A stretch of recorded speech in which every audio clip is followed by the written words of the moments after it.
Hello dear student, how are you. तो आज के इस वीडियो में हम पढ़ने वाले हैं झारखंड एकेडमिक काउंसिल जेक बोर्ड क्लास 12 का जो वीकली टेस्ट हो रहा है उसका हम लोग अकाउंटेंसी का जो है वीकली टेस्ट का क्वेश्चन करेंगे। ठीक है, ये बेसिकली जो है आपका 2 सितंबर को जो एग्जाम हुआ है उसका वीकली टेस्ट का जो क्वेश्चन है। एग्जाम से पहले सारा वीकली टेस्ट आपको करा देंगे। अगर आप एग्जाम के लिए 90% का प्रिपरेशन कर रहे हैं तो it is must important that you should clear all the questions that is related to your weekly test exam. Weekly test में जितने भी क्वेश्चन पूछ रहे हैं, जितने भी सब्जेक्ट के, आपको सब करना है, क्योंकि इसका 90% क्वेश्चन जो है वो एग्जाम में पूछेगा ही पूछेगा। ठीक है, तो ऑलरेडी सभी सब्जेक्ट का वीकली टेस्ट का वीडियो अपलोडेड हो रहा है और एग्जाम से पहले हो भी जाएगा। उन सब का लिंक नीचे डिस्क्रिप्शन में है, वहां से जाकर के आप चेकआउट कर सकते हो। ठीक है, चलो समय नहीं गवाते हैं। तो जैसे कि आज क्या पढ़ने वाले हैं, अकाउंटेंसी जो है हम लोग पढ़ने वाले हैं। वीकली टेस्ट को एक एक क्वेश्चन डिटेल में समझाएंगे, अच्छा से समझना, क्योंकि सिर्फ रट्टा मारने से काम चलने वाला नहीं है। ठीक है, चलो आओ। तो देखो सबसे पहला क्वेश्चन में क्या बोल रहा है, क्वेश्चन में पुनर्मूल्यांकन खाता के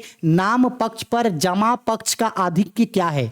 इन revaluation account credit side in excess side is known as. Actual में इसको ऐसा पूछना था, in revaluation account credit side is excess then the balance of debit side. यानी आप रिवैल्यूएशन अकाउंट बनाए। अब रिवैल्यूएशन अकाउंट बनाने में आपका क्रेडिट बैलेंस ज्यादा है, यानी जब आप रिवैल्यूएशन अकाउंट बना के दोनों साइड का बैलेंस को जब आप जोड़ रहे हो तो ये पता चल रहा है कि क्रेडिट बैलेंस ज्यादा है।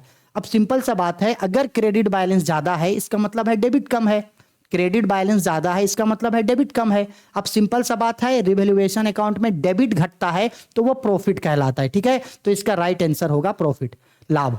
हाँ, अगर इसी को उल्टा करके देता कि अगर रिवैल्यूएशन अकाउंट में debit balance is more than the balance of credit balance, यानी कि डेबिट बैलेंस ज्यादा है और क्रेडिट बैलेंस कम है। अगर क्रेडिट कम है तो क्रेडिट में बैलेंस घट रहा है, अगर क्रेडिट कम होगा तो वो लॉस होता है। आई मेरी बात समझ में? ठीक है, इसलिए इसको एक नोट्स के थ्रू आप समझ सकते हैं कि जब आप रिवैल्यूएशन अकाउंट बनाते हो तो आपका प्रॉफिट कब होगा। प्रॉफिट तब होगा जब credit balance is more than the debit balance. Credit balance ज्यादा है डेबिट बैलेंस से, ठीक। और लॉस कब होगा, जस्ट उसका उल्टा, जब डेबिट बैलेंस जो है वो बड़ा होगा किससे, क्रेडिट बैलेंस से। ठीक है, तब होगा लॉस। ठीक है, यानी सिंपली इतना याद रखो, प्रॉफिट का मतलब होता है क्रेडिट बैलेंस, प्रॉफिट को शो करता है, और लॉस का मतलब होता है debit balance. Is it clear? इसको याद रखोगे आप लोग। ठीक है, चलो अब आते हैं क्वेश्चन नंबर 2 पे।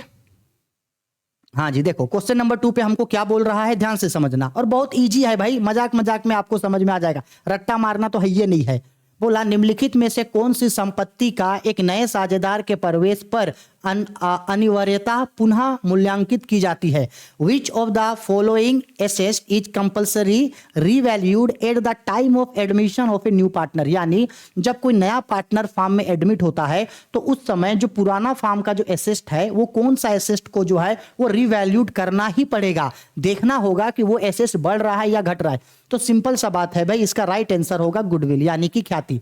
जब कभी भी एडमिशन होगा, नॉट ओनली एडमिशन, एक्चुअल में जब कभी भी change in profit sharing ratio होगा, यानी जब कभी भी फर्म का रिकॉन्स्टिट्यूशन होगा तो उस समय गुडविल का वैल्यूएशन करना जो है वो बहुत ज्यादा जरूरी होता है। ठीक है, तो जब पार्टनर का एडमिशन होता है तो उस समय गुडविल का वैल्यूएशन करना यानी ख्याति का मूल्यांकन करना बहुत ज्यादा जरूरी होता है। Is it clear? ठीक है, चलो आगे बढ़ते हैं। 3 नंबर क्वेश्चन पे बोल रहा है, नए साझेदार द्वारा नगद लाई गई ख्याति कहलाती है। Goodwill brought in case by a new partner is called as. हम आपको पढ़ाए थे गुडविल का चैप्टर, ठीक है, एडमिशन डिटेल में पढ़ाए हैं।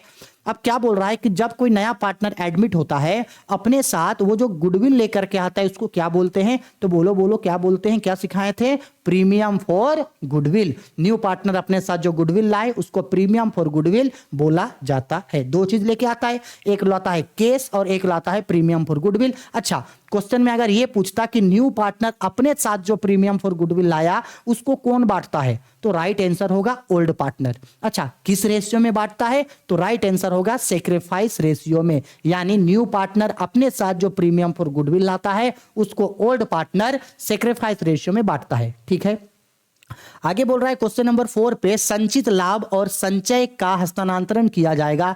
एक्यूमुलेटेड प्रॉफिट एंड रिजर्व, ये क्वेश्चन इनकम्प्लीट है, एक्चुअल में ये पूछना था हम लोगों को, accumulated profit and reserve will be transferred into, एक फार्म के पास जो भी एक्यूमुलेटेड प्रॉफिट या जो भी रिजर्व है उसको कहां भेजते हैं, तो भाई एक्यूमुलेटेड मतलब होता है अनडिस्ट्रीब्यूटेड, यानी फार्म का ऐसा प्रॉफिट एंड लॉस या फार्म का ऐसा रिजर्व जिसको अभी तक ओल्ड पार्टनर के बीच बांटा नहीं गया है, तो इसको बोला जाता है एक्यूमुलेटेड। अब सिंपल सा बात है, अगर एक्यूमुलेटेड है तो ये सभी पार्टनर को मिलेगा, अगर 2 पार्टनर है ए और बी तो ए और बी को मिलेगा, अगर 3 पार्टनर है ए बी और सी तो 3 पार्टनर को मिलेगा, न्यू पार्टनर को नहीं मिलेगा, ओल्ड पार्टनर को मिलेगा, ठीक है। तो ऑल सभी पार्टनर को जो है ये पार्टनर्स कैपिटल अकाउंट में हम लोग बांट देते हैं, क्योंकि पार्टनर्स को बांटना है तो पार्टनर्स कैपिटल अकाउंट में। क्लियर।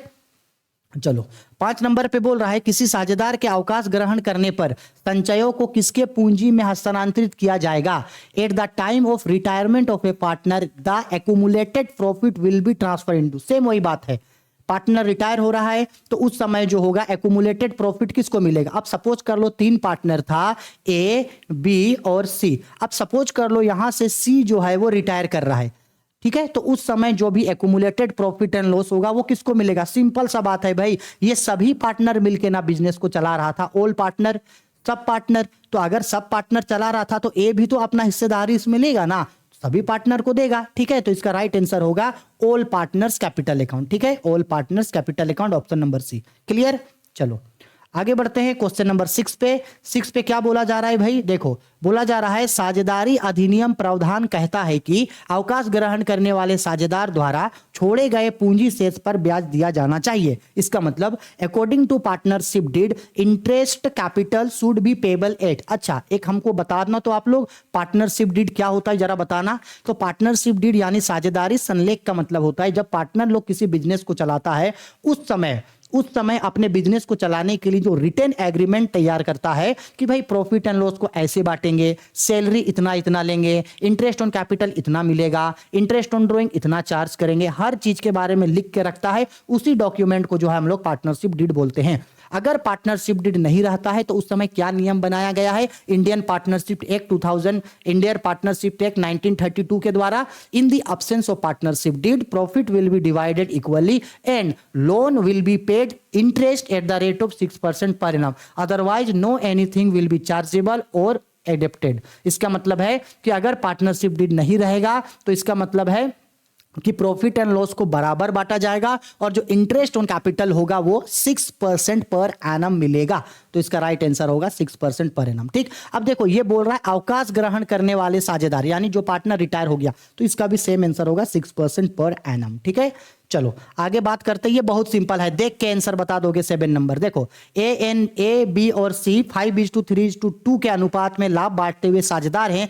ए अवकाश ग्रहण कर लेता है, प्राप्ति अनुपात ज्ञात कीजिए। A B and C are partner sharing profit in the ratio 5:3:2। A retire, find gaining ratio. ये तो आप देख के बता दोगे भाई, देखो ना सिखाए थे नहीं।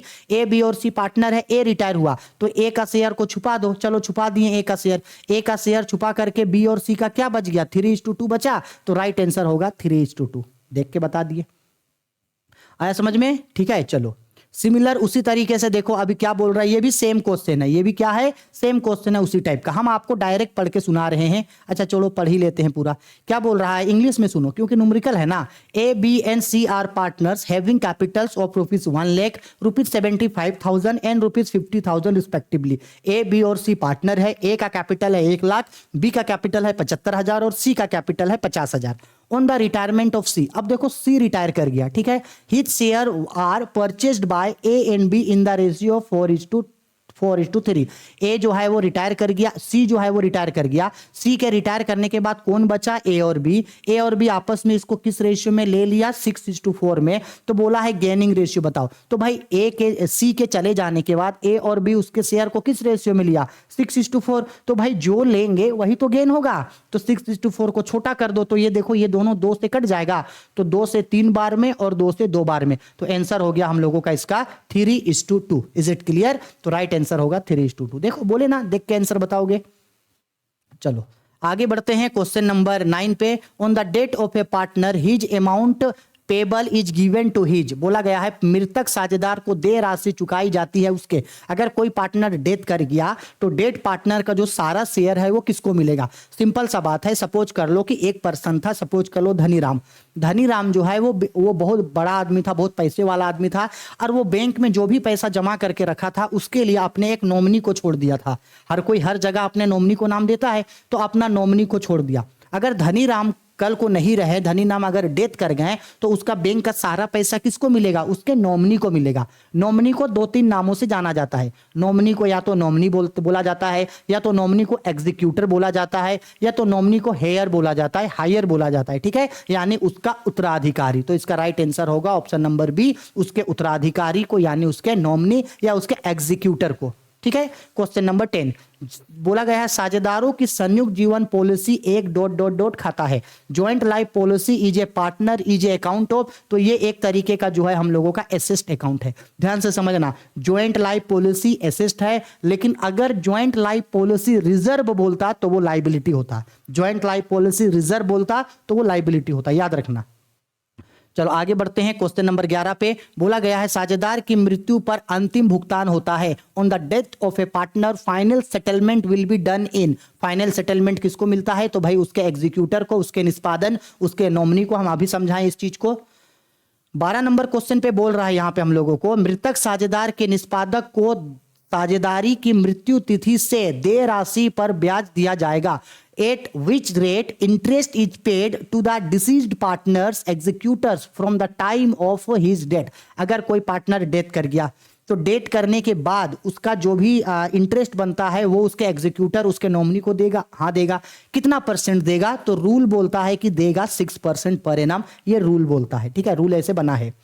13 नंबर पे बोल रहा है किसी साझेदार की मृत्यु पर संपत्ति के पुनर्मूल्यांकन के लाभ को पूंजी खाते में जमा किया जाता है।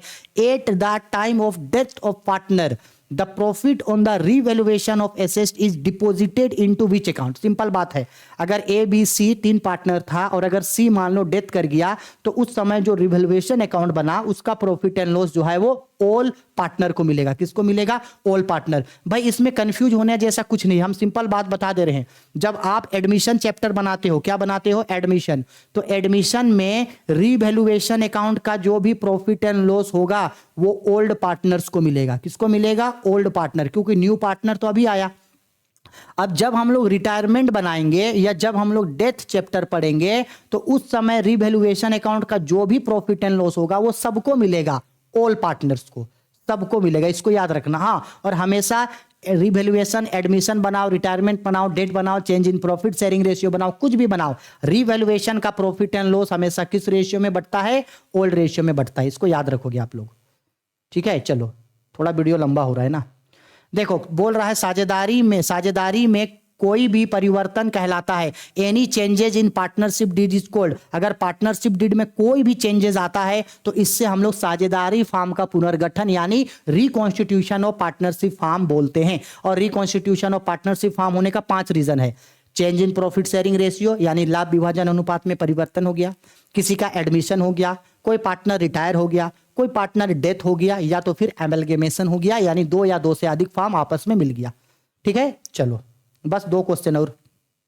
यहां बोला गया है लेखांकन वर्ष में साझेदारी की मृत्यु की दशा में अंतरिम लाभ की गणना की जाती है। इन case of death of a partner in A accounting year interim profit is calculated on, यानी प्रॉफिट जो होता है जब कोई पार्टनर डेथ करता है तो प्रॉफिट निकालने का 2 मेथड होता है, एक सेल्स मेथड और एक प्रॉफिट मेथड। 2 तरीके से निकालते हैं, एक विक्रय के आधार पर जिसको सेल्स यानी टर्नओवर बोलते हैं, और दूसरा होता है हम लोगों का दूसरा होता है हम लोगों का समय यानी कि टाइम के बेसिस पे। 2 बेसिस पे निकालते हैं, ठीक है। तो इसका राइट आंसर होगा ऑप्शन नंबर डी, ठीक है। लास्ट क्वेश्चन जी, चलो लास्ट क्वेश्चन पे सिमिलर उसी तरीके से है, फिर वही बात है, देख के आंसर बताना है। X Y and Z are partner profit sharing ratio in the ratio of 1:1:1 in case of death of Z new profit sharing ratio. A B और सी पार्टनर है, किस रेशियो में? प्रॉफिट एक्स वाई और Z partner है, किस ratio में profit and loss को बांटते हैं? 1:1:1। जेड डेट कर गया, जेड को हटा दो, जेड हट गया। इसके बाद एक्स और वाई का क्या रेशियो बचा? 1:1।